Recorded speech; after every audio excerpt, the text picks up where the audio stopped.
La majorité au début m'ont dit mais au final on n'a rien à dire puisque justement ça ne nous intéresse pas, mais en fait si, ils ont forcément un regard dessus. Bonjour, je suis Pauline Bayassa, je suis journaliste et bienvenue dans le Making of des jours, le podcast des jours.fr. Avec 5 millions d'inscrits, la tranche des 18-24 ans est celle qui pèse le plus dans le corps électoral. Pourtant, c'est aussi l'une de celles qui s'exprime le moins dans les urnes. Mais en réalité, les jeunes sont loin d'être désinvestis de la politique. À travers Zélie, Lagdar, Maxence, Marily et les autres, les jours prennent le pouls électoral d'une génération entre engagement et désenchantement. Alexandre Bourrasso est journaliste. Pour lesjours.fr, il a rencontré cette jeunesse engagée, militante et abstentionniste.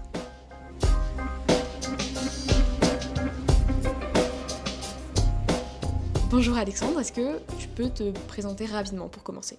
Moi je suis Alexandre Bourrasso, je suis apprenti journaliste au jour, je suis au jour depuis septembre dernier. Et donc là, je travaille sur une obsession sur le vote jeune et la jeunesse politisée. Donc moi, mon thème de prédilection, c'est pas du tout la politique à la base, quand bien même je suis très intéressé par ce thème-là. Mais à la base, moi, mon truc, c'est beaucoup plus la musique. Mais bah, quelque part, du coup, cette série, c'était un peu un challenge pour moi. Donc, est-ce que tu peux nous raconter un peu le but de cette série, l'enjeu ? Le but, c'est de confronter un peu plusieurs jeunesses parce que justement, on parle souvent de la jeunesse, c'est un mot qui revient souvent dans la bouche des politiques alors qu'en fait, il y a plusieurs jeunesses.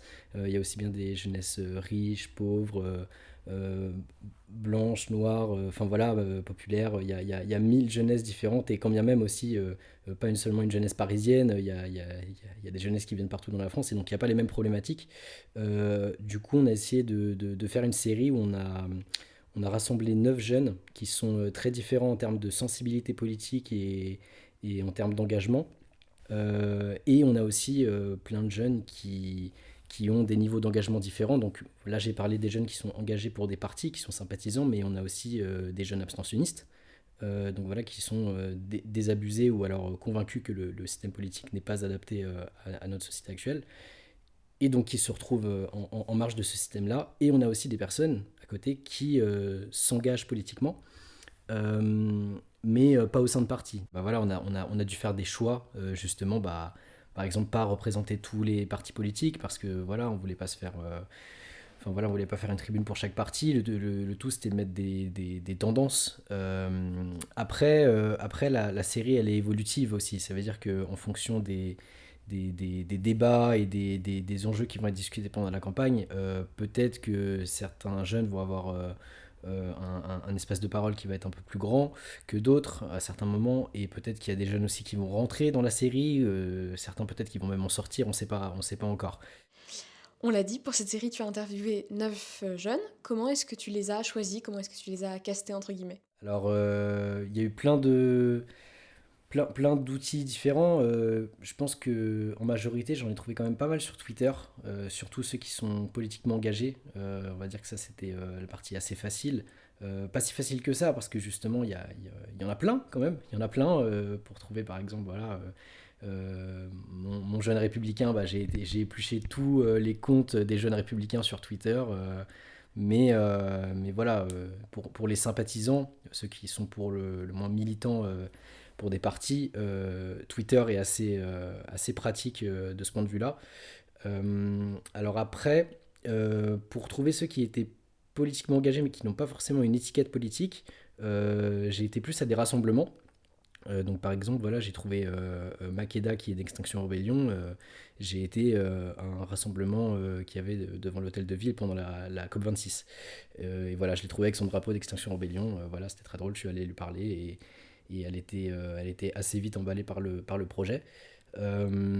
Et voilà, après aussi les abstentionnistes, c'était sûrement ce qui était le plus compliqué parce qu'en fait c'est ce qui est majoritaire, mais à la fois euh, la majorité abstentionniste va pas forcément s'exprimer, donc il faut trouver des abstentionnistes qui veulent s'exprimer, qui sont emballés par le projet, parce que moi je leur dis directement, on va vous suivre jusqu'à avril-mai, donc il faut que vous soyez assez motivés pour me parler, quoi. Il faut qu'il y ait une relation de confiance et que vous vouliez me parler en fait jusqu'à là, sachant que la majorité au début m'ont dit mais au final on n'a rien à dire puisque justement ça ne nous intéresse pas, mais en fait si, ils ont forcément un regard dessus.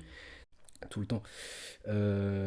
Donc voilà, c'était eux, je les ai trouvés, pour répondre à ta question, eux je les ai trouvés surtout par le biais d'amis d'amis, mais c'est vrai que quand j'ai posté un message sur Twitter, je recherche des abstentionnistes, voilà, personne m'a répondu parce que en fait la catégorie que je visais, globalement elle s'en fout en fait. Donc voilà, ça s'est surtout fait par l'intermédiaire de, voilà, de proches, de connaissances, d'amis, quoi. Puis ensuite, comment ça s'est passé entre eux et toi? Comment est-ce que vous avez pris contact? En fait, je les ai rencontrés chacun individuellement, voilà, pour apprendre à les connaître. J'ai fait vraiment j'ai consacré à chacun une discussion d'une après-midi en général, enfin c'était souvent l'après-midi, oui, et j'ai passé, voilà, on va dire une partie de journée avec eux pour vraiment apprendre à les connaître. J'avais déjà prévu pas mal de questions. Je suis venu, voilà, avec un bon lot de questions. Enfin, les personnages pourront en témoigner. Je suis venu avec vraiment beaucoup de questions. Ils ont eu à beaucoup parler, mais au moins après, comme ça, on avait des axes différents après que je pourrais approfondir plus tard. Mais ça m'a aidé un petit peu, voilà, à cerner un petit peu leur personnalité et voir tout de suite, voilà, en 2-3 heures, si je pouvais les prendre dans la série. Et globalement, les personnes que j'avais visées sont quasiment toutes entrées dans la série parce que voilà, c'est déjà des personnes que je sentais bien. Les personnes que j'ai rencontrées, je les sentais déjà bien parce qu'on parlait déjà par message ou on s'était appelé pour en discuter. Voilà, donc il y avait déjà un premier filtre. Et après, quand je les rencontrais, voilà, j'avais une certaine idée. Ce qui est pratique, c'est que moi, je suis aussi jeune comme eux, on a le même âge, et donc on partage, voilà, des valeurs, des représentations communes, même si on n'a pas forcément la même sensibilité politique toujours, mais on a des terrains de conversation qui sont communs, quoi. Donc en fait, il y a déjà un lien de confiance qui est créé naturellement, puisque voilà, on est jeunes tous les deux. Donc déjà, ça c'est pratique. Et du coup, après, bah, moi, je parle avec eux, voilà, j'essaie de comprendre un petit peu, voilà, leur positionnement et essayer de savoir un petit peu qui ils sont dans leur personnalité et pourquoi pas même un petit peu leur vie personnelle quand ils jugent qu'ils peuvent me le confier, s'ils me font confiance. Mais voilà, en tout cas, c'était intéressant. Est-ce qu'il y a un souvenir marquant que tu gardes de cette enquête? Oui, oui, oui, il y en a un.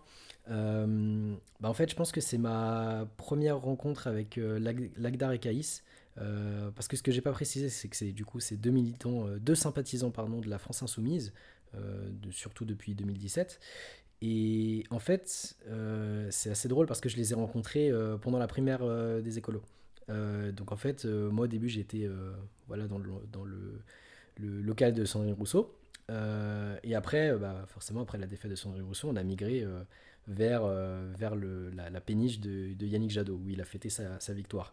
Et en fait, bah, moi, je suis allé à cet événement, pas pour avoir des réactions à chaud, mais justement pour voir tous ces jeunes engagés et pouvoir leur parler et commencer à leur demander s'ils étaient intéressés pour un projet de long cours, quoi, pour la campagne présidentielle. Et là, au milieu de tous ces jeunes, je vois deux mecs qui sont en survêt, en fait, et qui tranchent en fait avec tous les autres qui étaient soit en costume, soit avec une petite chemise, soit voilà. Et eux, ils sont en jogging, voilà, avec un ensemble de foot, quoi. Et je vais les voir, parce que je me dis, c'est bizarre, qu'est-ce qu'ils font ici, quoi. Et au début, je me dis, c'est des mecs de Pantin qui viennent de passer là, parce qu'ils sont intéressés, tout machin.